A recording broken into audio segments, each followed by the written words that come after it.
We've got new information tonight about the Parkland shooting itself. Stoneman Douglas High School had an armed guard on the scene, it turns out, during the shooting. When the shooting happened, that guard remained outside, did nothing, and waited for police. Of course, by the time police arrived, it was too late to save the 17 people who had been murdered. This is just one more layer of government failure in the Parkland shooting. There are a number of them. The FBI had two credible leads. It balked. The police visited the shooter's house more than 36 times and in the end did nothing. The student had been suspended for fighting an assault but never referred to prosecutors. If he had a felony conviction, it might have barred him from getting a gun. Over and over again, the government failed to protect the people of Florida, those kids, the ones who died, either because of incompetence or the sheer impossibility of catching every threat. And now they're telling us to disarm. Gary Farmer is a Florida state senator and a gun control advocate who met with students in Tallahassee yesterday. He joins us tonight. Senator, thank you for coming on. This new news does raise the question, though, why aren't we talking about government's failures? Why are we talking about stripping the ability of citizens to defend themselves when it's clear the government can't defend us and didn't in this case? Thank you for having me, Tucker. This new information about the guard and what he did or didn't do is just breaking, but I don't think it's indicative of the government's failure to protect us. I did tour Stoneman Douglas High School last week. We were briefed on specifics of the shooting, and the shooter went up to a third-floor perch and was attempting to shoot out hurricane windows so that he could become a sniper from that top floor. So I'm not sure why this officer did or did not go into the building. But I would agree with you that government has failed us in allowing the proliferation of assault weapons. Well, but wait a second. I'm sorry, Senator. I can't let you just. Okay. I realize that you have an agenda here. But from the perspective of citizens who are watching this on television, my agenda is to tell the truth and to make sure people can protect themselves, because it's pretty clear from the repeated failures of government, local, state, federal, FBI, local police, armed security guards, that the government didn't protect those people and they died. And now you're looking into the camera and saying you don't have a right to protect yourself. You're the threat. People who've done nothing wrong, who just want to protect their families, they're the ones who should suffer for this. And I'm wondering why. Why would you say that, given what the evidence I just threw at you? Tucker, that's such a gross simplification, and it's almost laughable, but for the fact that so many people have died. The fact that you are sitting here saying that if 1 or 2 or 3 or 4 more people had been armed, that this would have been different. But I'm not saying that. I'm saying that the government failed, and the government officials like you don't want to admit it. Tucker, so if you could let me finish my point, I was there at that school. You weren't. I was briefed by FBI and special forces that are doing the forensics there. So what's the answer? This man fired 160 bullets in about an 8-minute time frame. Okay, so this is a very large campus. Whether this guard went in or didn't, the fact of the matter is most of the carnage occurred before he ever had an opportunity to be there to stop it. Well, how do you know? Wait, slow down. Don't. You know what? Hold on. You're not entitled to make up facts. You just said that you knew nothing about it, and now you're telling me. Then if you don't know the facts, then why are you saying the security guard didn't have time to stop the shooting? You don't know that. You're making it up. We do know he was on the other side of the campus. If you read the reports and speak to the officers as I have, you would know. You said you just learned this. When did another side of the campus? Oh. Tucker, can I finish? I know you like to interrupt people, but God gave us 2 ears and 1 mouth for a reason. So if you could let me finish. What you're doing is evading responsibility for the role of government on the other side of a large campus. He went to the building when he could. But we also know from the forensics that this man, this disturbed young man, fired 78 shots on the first floor alone within about 2-3 minutes. Wait, can I just? I'm sorry. I can't let you look. 160 bullets with magazines that hold 30 and 40 bullets. I got it. We're all aware of that. Let's address what we're. Speaking of filibustering, there is no self-defense purpose for those magazines. Oh, there's no self-defense purpose. If he would have been limited, you would know to that, a I less guess. Harmful. Not a war of weapon. This is just perhaps you're reading your the dumb guard talking could have points. gone in and made a difference. Then let me ask you, why did local police show up at his house 39 times and do nothing? Do you have an excuse for that, or the fact that the FBI was alerted and ignored it? Are you willing to excuse that too? I'm not making excuses for anything. You just made an excuse for the security guard not protecting the kids. And how assault weapons are the common denominator. Oh for no! all Actually, of in these this mass case, shootings. what you're doing is shifting responsibility away from yourself and your fellow government leaders onto the rest of us.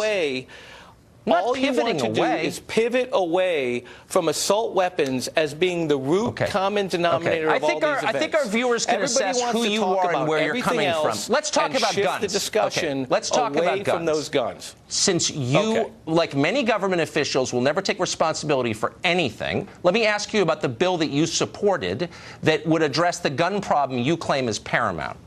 So I think that bill just was voted down in the Florida House a couple of days ago, but you still supported it. So you tell me first of all, I'm in the Florida Senate, not in the Florida House. Well, I'm aware, but the bill that that was voted down in the Florida House, what happened in the Florida House was let me ask the you Florida about, House, much like you and other commentators, are afraid to have the discussion. Let's discuss the bill that you support, SB 196. Just to have a discussion about the issue. Let me ask you about the bill. We want to talk about the proliferation of these guns and their involvement in these mass shootings. And everybody wants to pivot away from that discussion to give up on this, Senator. I'm trying to ask you about the bill that you support and details in it, assuming you know them. I doubt that. Let's find out. I wrote the bill. Then let me ask you a couple questions about it. Yes, I have. What's the bill number, Tucker? Let me ask you. What's the bill number? SB 196. What's the bill number you're talking about? 196. I win the quiz. I get an A. Let me ask you a question. Magazine ban. I'm ready to go. Let's go. Okay. So in this bill, owners of the rifles, including many hunting rifles that you designate weapons of war and assault rifles, people who own them now. Not true, but keep going. Misinformation number one. Is true. Keep going. Would have to register those rifles with the government. Am I misreading that? No, that's a different bill. That's a different bill, Tucker. That's 1476. That's the bill to create the gun registry. Why don't you have to register a gun when we register cars and boats and other So I would have to take my rifle, having done nothing wrong. I don't know. But no, the assault weapons bill 196 doesn't have the registry in it. And I would have to, under the bill you supported, the gun registry bill, I would have to register bills in my house, despite the fact I've committed no crime, done nothing untoward with that gun, and I have to register it with you and other government officials who just failed. And what's wrong with that, Tucker? Why does law enforcement, why are they unable to have the tools available to them? I don't know. They were unable to stop prevent the guy who just killed 17 or to find the perpetrators of those mass shootings. What is everybody afraid of with a gun registry? If you're not committing a crime, that demagogues like you will misuse that information. And after talking to you for a few minutes, that is a legitimate fear. Continue the narrative, please. How so? Here's the narrative. The government, as I said, at every level, and this is factual, not my opinion, failed to protect those students. You will not concede that and instead turn the blame back on blameless American citizens. That's not factual. Oh, the security guard had a good reason. The FBI, whatever. 39 times to his house, whatever. Giving people like you power is frightening. That's the bottom line. And I'm out because I can't get a straight answer from you. If a shooter... Sorry. Author and columnist Mark Stein joins us tonight. Great to see you, Mark. Okay. By the way, we had a gun registry up in Canada that was a complete fiasco. It turned out to be, it got completely infected with inaccurate information, and I think the Canadian taxpayers wound up spending $600 per gun registration because it became just another pointless, inaccurate government boondoggle. But why is it that the people, look, I mean, there are a lot of reasons these things happen, and ultimately they're the fault of the guy who does it, the guy who pulls the trigger. But if government is telling you, we can keep you safe, you have no right to protect yourself, we're going to protect you, and then they don't, and then they won't admit that they didn't, and then they persist in trying to prevent you from protecting yourself, doesn't that suggest that maybe something's not on the level here?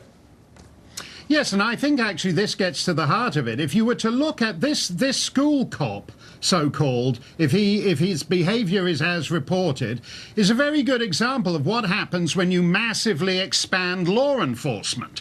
The proportion of bad police, the police who let you down, will increase, and it will eventually be like the TSA when you go to the conveyor belt and get your take your shoes off, and there's 9 people standing around. But how many of them would actually respond respond effectively in a bad situation. That's the first problem. The second problem is that if you were serious about gun control, you'd have to change the minds of tens of millions of American, law-abiding American citizens. So you would not stage the spectacle that CNN staged last night, which brought back memories to me of the Paul Wellstone funeral 15 years ago. You remember? Yes, a vividly. Senator, he died in a plane crash, very sad. They held a funeral and turned it into an ugly partisan political reality.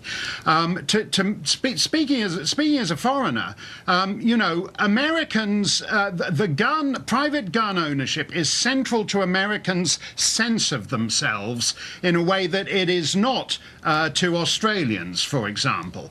And that to change that requires calm, thoughtful, rational debate rather than emotional exhibitionism of the kind on display last night.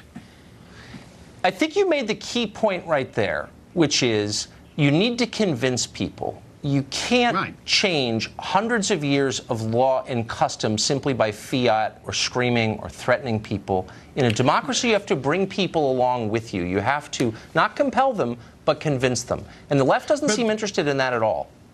No, and I think this is actually where it's going. Well, I would say, for example, that if you look at Germany and Scandinavia, where police chiefs tell women that it's not safe to go out alone at night since they let all the refugees into the country, you have declining social trust, which is likely to move Europeans back towards a self-defense model. Now, you have declining social trust is one of the phenomena of our times here in America. And when people look at that incompetent and weaselly sheriff last night battering Dana Lash, who's a private citizen, because she wants to know why he didn't act on any of those 39 complaints, people are not willing to mortgage their self-defense rights to the government, and not a government as inept as all levels of, whether it's school district, sheriff, or federal, all levels of government failed in Florida. That's exactly right. If you're telling me I can't defend myself, you're going to protect me, you better prove you can, and they're not. Mark, that was really deep and smart. Thank you, as always.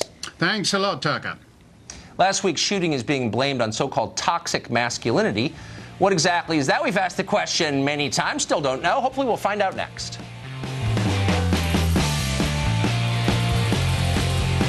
Tucker Carlson is brought to you by Alka-Seltzer Plus Maximum Strength Liquid Gels.